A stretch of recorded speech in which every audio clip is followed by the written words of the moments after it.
வராகி தாயின் சக்தி வாய்ந்த சத்திய வாக்கு இது. என் தங்கமே, காத்திருந்து ஏமாற்றம் அடைந்தது போல உன் முகம் வாடியிருப்பதை பார்த்து நான் உடனே ஓடி வந்துவிட்டேன். உன்னை விட்டு எப்போது நான் விலகியுள்ளேன் பிள்ளையே? எப்போதும் உன்னோடு நான் இருக்கிறேன். உன் இல்லத்திலிருந்து வரும் சங்கடமான சூழல் மாறுவதற்கு ஆரம்பித்து விட்டதை நீ கவனித்தாயா? துன்பங்கள் முடிவுக்கு வருவதை கவனித்தாயா? இந்த முறை உன்னை ஏமாற்ற மாட்டேன். இந்த நல்ல மாற்றம் நிலைக்கும் என்று நீ நிச்சயம் நம்பலாம். நன்மைகள் நிச்சயம் தொடரும் என் குழந்தையே. நீ சந்தோஷமாக வாழ்வதற்கு பல காரணங்கள் இருக்க, ஏன் நடந்த துயர நிகழ்வுகளையே நினைத்து வருந்தி கவலைப்பட்டு கொண்டே இருக்கிறாய்? இல்லாத ஒன்றுக்காகவும் நிலைக்காத எண்ணங்களுக்காகவும் ஏன் வருத்தப்படுகிறாய்? நான் உன்னிடம் பலமுறை கூறிவிட்டேன், நடப்பது எல்லாம் நன்மைக்கே என்று. நம்பிக்கையோடு செயல்படு என்று. ஏன் இதை மறுபடியும் கூறுகிறேன் என்றால், உன் வருத்தம் உன்னை தடுமாற வைக்கிறது. தடுமாற்றம் உனக்கு பயத்தை கொடுக்கிறது. பயமே உன் முகத்தை இறுக்கமாக்கி பார்ப்பவர்களுக்கு உன்னை ஒரு நோயாளி போல காட்டிக்கொண்டு இருக்கிறது. நம்பிக்கையின்றி ஏன் இப்படி ஒவ்வொன்றையும் மனதிற்கு உகந்ததாக ஏற்றுக்கொள்ளாமல் மன உளைச்சல் தரும் விஷயங்களையே தேர்வு செய்து தத்தளிக்கிறாய்? நான் அடிக்கடி கூறுவது, எதற்கும் கலங்காதே, வருந்தாதே என்று. தைரியமாகவும் நம்பிக்கையோடும் செயல்பட்டு கொண்டே இரு. உன் கோரிக்கைகள் அனைத்தும் விரைவில் நிறைவேறும். உன் நேர்மையான செயல்களுக்கும் உழைப்பிற்குமான பலன்கள் என்றுமே வீணாகாது. நிம்மதியும் வெற்றியும் நிச்சயம் உன்னை தேடி வரும். கவலைப்படாமல் உன் கடமைகளை செய். உன்னுடைய காரியம் கைகூடும். என் வார்த்தைகள் மீது நம்பிக்கை வைத்து செயல்படு. வாழ்க்கையில் நீ உயர்ந்த நிலையை அடைவாய். கவலைப்படாதே குழந்தையே. உன்னோடு உன் அன்னையான நான் இருக்கிறேன். எப்போதும் இருப்பேன். எதிர்ப்பதற்கு அல்ல, பொறுப்பதற்கே தைரியம் வேண்டும். உறுதியான நம்பிக்கை வேண்டும். இன்று கிடைக்காவிட்டால் நாளை கிடைக்கும் என்று எதிர்பார்த்தீரு. நாளையும் கிடைக்காவிட்டால் மறுநாள் கிடைக்கும் என எதிர்பார். உன் எதிர்பார்ப்பை தாண்டினாலும் கிடைக்காத போது ஒரு நாள் கிடைக்கும் என்று இரு. நிச்சயம் கிடைக்கும். எல்லாம் இருள் சூழ்கின்ற நேரமாய் உன்னை துரத்தி வருகிறதா? கவலை கொள்ளாதே. அத்தனையும் வீழப்போவது உறுதி. உன் வாழ்வில் இன்னும் எத்தனை நாள் இந்த வேதனையும் துக்கமும் என்ற கேள்வியும், அதில் உன் வலியின் ஆதங்கத்தையும் நான் உணர்கிறேன். உன் கழுத்தை நெரிக்கும் எல்லா விஷயங்களும் என் கையால் தான் முடியப் போகிறது. நான் அமைதியாய் இருக்கிறேன் என்று நீ நினைப்பது சரிதான். ஆனால் என் மௌனத்திற்கும் ஒரு எல்லை உண்டு. நம்பிக்கையையும் பொறுமையையும் இழந்துவிட்டேன் என்று நீ நினைக்கிறாயல்லவா? உன் மூச்சை நீ இழந்து விட்டாயா? இல்லையல்லவா? அந்த மூச்சு ஒரு உயிர் வாழ எவ்வளவு முக்கியமோ அதே போலத்தான் உனக்கு உன் நம்பிக்கையும் பொறுமையும். இழந்துவிட்டேன் என்று நீ நினைக்கும் இடத்தில்தான் உண்மையாக உன் வாழ்நாளில் நீ பெறப்போகும் விஷயம் அடங்கியுள்ளது. ஏன் இப்படி துவண்டு போயிருக்கிறாய்?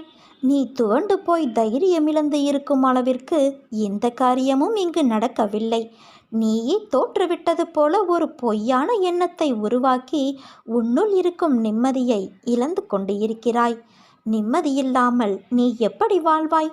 உன் நிம்மதியை விட வெற்றி தோல்வி பெரியது இல்லை. உன் நிம்மதியை குலைக்கும் அளவிற்கு ஒரு வெற்றியோ தோல்வியோ இருந்தால் அதை உன்னிலிருந்து தூரமாக்கிவிடு. வெற்றி என்பது ஏது? ஒரு விஷயத்தை கையில் எடுத்து அதற்கான நுட்பங்களை கற்று அதனில் போட்டியிட்டு உழைத்து வெல்வது. தோல்வியோ வெற்றி என்பதை விட அதிகம் கற்றுத்தரும் ஆசான். ஒரு ஆசான் கற்றுத்தரும் பாடம் அனைத்துமே நமக்கு தோல்வியை கற்றுக் கொடுக்கும். தோல்விக்கு நிறைய ரூபங்கள் இருக்கும். துரோகம், ஏமாற்றி வெல்வது என நிறைய விஷயங்கள் சேர்ந்து தோல்விகள் வரும். அவைகள் உனக்கு கற்றுத்தரும் பாடமே வாழ்க்கையில் வெற்றியை மட்டும் குவிக்கும் வண்ணம் இல்லாது வெற்றியின் சாதனைகளாய் உன்னில் அமையும். தோல்வியிலும் தனிமையிலும் கற்ற பாடம் குரு போதித்த பாடங்களுக்கு ஒப்பிட்டு கூறலாம். தோல்வி என்பது தற்காலிகமாக ஒன்றில் வெற்றி அடையாதது. ஆனால் நீ மேலும் முயற்சித்தால் நிச்சயம் வெற்றி பெறலாம். தோல்வியில் தேராமல் முயலாமல் இருப்பதுதான் உண்மையான தோல்வியின் வீழ்ச்சி. இதை புரிந்து கொள். உன் அம்மா உன்னை அந்த அளவிற்கு விட மாட்டேன். உலகத்தில் என்ன மாறினாலும் நகர்ந்தாலும் உன்னை விட்டு நான் எப்போதும் அகலமாட்டேன். நேரத்தை குறிக்கும் கடிகாரத்தை பார். வாழ்வில் உன் உழைப்பு எப்படி இருக்க வேண்டும், உழைப்பின் முக்கியத்துவம் என்ன என்பது உனக்கு புரியும். அன்பு என்பது ஒருவரை நாம் நேசிப்பது மட்டுமல்ல. வெறுப்பு என்ற எதிர்மறையை மறந்து நீ நேசிக்கும் முறையில்தான் உனக்கு உன்னை சுற்றியுள்ளவர்கள் அமைவார்கள். பேதமின்றி நேசிக்க எண்ணத்தை வளர்த்துக்கொள். அது உன்னால் சில சூழ்நிலைகளில் முடியாத போது வெறுக்க நினைக்காதே. நகர்ந்து நிற்க கற்றுக்கொள். அது உன்னை எப்போதும் சீரும் சிறப்புமாய் நிம்மதியான மகிழ்ச்சியான வாழ்க்கைக்கு வழிகாட்டும். உன் அன்னையான நான் உனது எல்லா துயரங்களிலிருந்தும் உன்னை நான் விடுவிப்பேன். என் லீலைகளை நீ ஆர்வமோடும் அன்பு கலந்த இதயத்தோடும் கேட்கிறாயா? நல்லது. என்னை நாடி வந்தவர்கள் தங்கள் வாழ்வில் வளம் பெற்றதை கேள்வியுற்றாயா? இவ்வளவு செய்த அன்னையாகிய நான், நீ வேண்டுகிற எல்லா வேண்டுதல்களையும் நிறைவேற்றுகிற நான், மிச்சமுள்ள வேண்டுதல்களையும் நிறைவேற்றி தர மாட்டேனா? இதற்கா என் மீது உனக்கு இத்தனை கோபம்? அவ்வளவு இறுக்கமாக முகத்தை வைத்து கொண்டாயே? ஏன் இந்த குழப்பம், பதற்றம், வீணான கவலை? அனைத்தையும் விடுத்து உன் வேலைகளில் நீ கவனம் செலுத்து. நான் உனக்காக வேலை செய்கிறேன். யார் வேண்டுமானாலும் எதை வேண்டுமானாலும் பேசட்டும். உன் பாதையில் நீ உறுதியாக இரு. பிறர் சொல்வதை கேட்டு என்றும் மயங்கி விடாதே. முதலில் உன் மீது நீ நம்பிக்கை வை என் குழந்தையே. நீண்ட நாட்களாக தடைப்பட்டு கொண்டு இருந்த ஒரு காரியம் முடிவுக்கு வரப்போகிறது. அது நடந்தேறுவதற்கான வாய்ப்புகள் உள்ளது. அதன் பிறகு ஒரு புத்துணர்வு உனக்குள் உண்டாகப் போகிறது. உன்னுடைய அடுத்த திட்டங்கள் நீ திட்டமிட்டபடி நிறைவேற்றப் போகிறாய். நீ கேட்ட படிப்படியான வளர்ச்சியை நிச்சயம் காண்பாய். நேர்மறை எண்ணத்தோடு நீ முயற்சி செய்யும் போது இன்னும் நல்ல மாற்றங்கள் ஏற்படும். உனக்கு நல்லதே நடக்கும். வெற்றிக்கு 2 எதிரிகள் உண்டு. அது தயக்கமும் முயற்சியின்மையும் தான். துணிச்சலை தோழனாக்கி கொண்டால் தயக்கம் என்னும் எதிரியை விரட்டியடித்து தன்னம்பிக்கையை வளர்க்க முடியும். தயக்கத்தை விட்டு ஒழித்தாலே வெற்றி விரைந்து ஓடி வரும். தயக்கத்தை விரட்டும் முதல் யுத்தி நேர்மறை எண்ணங்கள்தான். என்னால் முடியும் என்ற எண்ணம் தரும் நம்பிக்கை தயக்கத்தை விரட்டியடிக்கும், வெற்றியை தேடித்தரும். என்னால் முடியுமா என்ற தயக்கம் தோல்வி என்னும் படுகுழியில் தள்ளிவிடும். யாரும் என் பேச்சை கேட்க மாட்டார்கள், எனக்கு யாரும் உதவ மாட்டார்கள், நமக்கு இது சரிப்பட்டு வராது என்பது போன்ற எதிர்மறை எண்ணங்களை குறைத்தாலே அனைத்தும் நலமாக நடப்பதை நாம் உணரலாம். மன உறுதியால் தேடியதை கண்டு அடைந்தவர்கள் உண்டு. ஆனால் மன உறுதியின்மையால் பின்னடைவுதான் வரும். அடுத்ததாக தயக்கத்தை விட்டொழிக்க முயற்சி அவசியம். எழுத்தாளராக வேண்டுமானால் எழுதி பழக வேண்டும். பேச்சாளராக பேசி பேசி பழக வேண்டும். வெற்றியை நோக்கி செயல்பட்டு கொண்டே இருக்கும். நீ எதற்காக தயங்குகிறாய், எதை கண்டு நடுங்குகிறாய் என்பதை உணர்ந்து கொண்டு அதை போக்க நீ முயற்சி செய். அதற்கான தயாரிப்புகளோடு அடுத்தடுத்த செயல்களை செய். மன அமைதியோடு ஒருமுகத்தன்மையோடு செயல்பட்டு தயக்கத்தை வெற்றி காண முயற்சி செய். சோர்வாக இருப்பது, தயங்குவது, பின்வாங்குவது, ஆர்வம் குறைவாக இருப்பது, முடியுமா என சந்தேகிப்பது, முடிவெடுக்க முடியாமல் தயங்குவது, தன்னம்பிக்கையின்றி பேசுவது, செயல்படுவது எல்லாம் துணிவின்மையின் அடையாளங்கள். இதை தருவதும் தயக்கம்தான். தயவு செய்து தயக்கத்தை விட்டு ஒளி. துணிச்சல் தானே வரும்.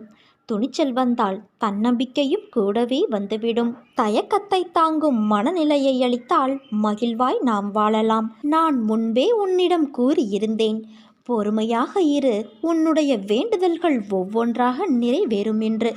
அப்படி ஒரு வேண்டுதல் இப்போது நிறைவேறப் போகிறது. எந்தவித சந்தேகமும் இல்லாமல் நீ நம்பிக்கை வைத்திருந்தால், நேர்மறை எண்ணத்தோடு இருந்தால் அது இப்பொழுது நிச்சயம் நிறைவேறும். நிறைவேறியவுடன் என்னிடம் நன்றி சொல்ல நீ ஓடோடி வருவாய். உன் பொறுமைக்கான, நம்பிக்கைக்கான அந்த பரிசை இப்போது நீ பெறப்போகிறாய் குழந்தையே. நீ நம்பிக்கையோடு மற்றவர்களுக்கு நல்ல எண்ணத்தோடு நன்மைகள் செய்தாலும் உன்னை எல்லோரும் சுயநலவாதி, சந்தர்ப்பவாதி என்று கூறுகிறார்கள். ஆனால் உன்னை சுற்றியுள்ளவர்கள்தான் சுயநலத்திற்காக உன்னிடம் பழகுகிறார்கள். தவறு செய்பவர்கள் அவர்கள். ஆனால் கெட்ட பெயரோ உனக்கு வந்து சேர்கிறது என்று வருந்துகிறாயல்லவா? கவலை கொள்ளாதே. வருந்தாதே. சுயநலம் கொண்டவர்கள் என்று யாரையும் இங்கு குறிப்பிட்டு கூற முடியாது.